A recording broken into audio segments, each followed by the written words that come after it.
Phathead and Cande in the morning, weekdays 6 to 10 a.m. on My Country 96.1. It's the bald and the beautiful. Everything from Nashville to Hollywood on My Country 96.1. Okay, let us begin with the CMAs coming up November 11th, the big award show from Nashville, usually at the Bridgestone Arena, known as the major award show, or one of two of them in Nashville, of all the award shows. You know, it's the CMAs and the ACMs. Well, interestingly enough, the CMAs have announced, I guess to spark a little interest and let us know that every artist will be in the same room at the CMAs November 11th. How they're going to do it, don't know. Will it be at the Bridgestone Arena so they could socially distance? Maybe that's the only place that'll be big enough to do that. But they say not virtual. Everyone will be in the same room. Interesting. So CMA is trying to start a little interest, a little thought on the show, as ratings for a lot of award shows have been down. They are going to try to do something different on November 11th. Speaking of country music and streaming, pre-COVID, country music accounted for 2.6% of streams. Now, since COVID has started, 15.8% country music industry doing okay there. Jay DeMarcus lost his father, and he posted on his socials about it. Very touching tribute with pictures talking about how he used to play music, and his father taught him how to play music, and they used to play together, and real nice stuff. And we wish Jay DeMarcus of Rascal Flatts all the best. Winona has a 5-song EP out today, and Cam, her second album. You know, we love Cam here. The Other Side is the name of the album. Harry Styles co-wrote a track. Avicii also involved before he passed away. And Sam Smith, who Cam has toured with, is part of a track as well. Well, the number one college football player, the guy who's supposed to go number one overall in the draft this year, getting Jet fans somewhat excited, Trevor Lawrence has been diagnosed with COVID. He will miss tomorrow's football game against Boston College, and will have to sit out the next 10 days until they figure out what the deal is there. Tony La Russa, in other sports news, 76-year-old Tony La Russa, who used to manage the Oakland A's and the St. Louis Cardinals, he is back in the managing game.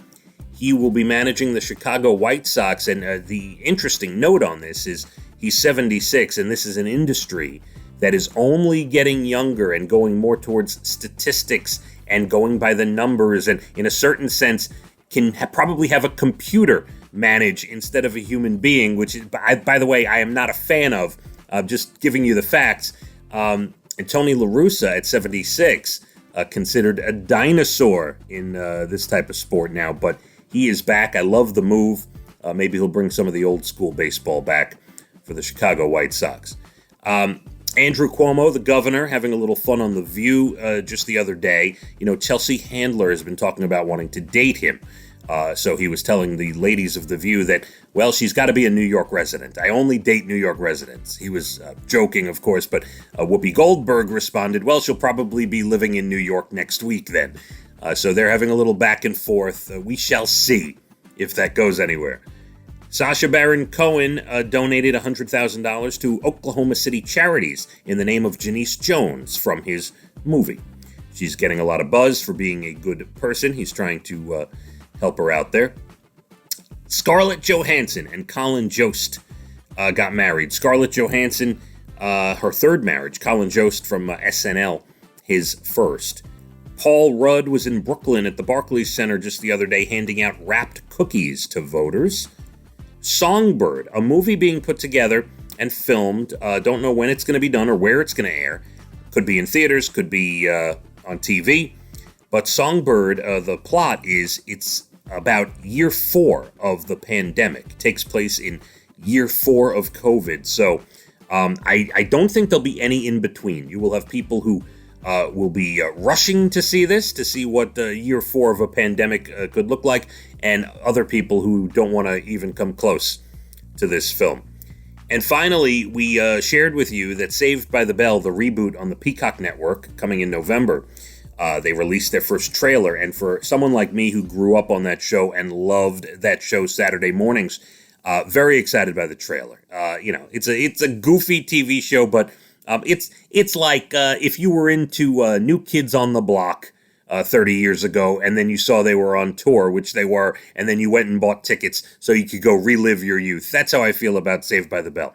Lark Voorhees, who played Lisa, will be back on the show. In the original trailer, she was not in it. Only the four main stars, Zach, Kelly, Jesse, and Slater. But Lisa will be returning to the reboot.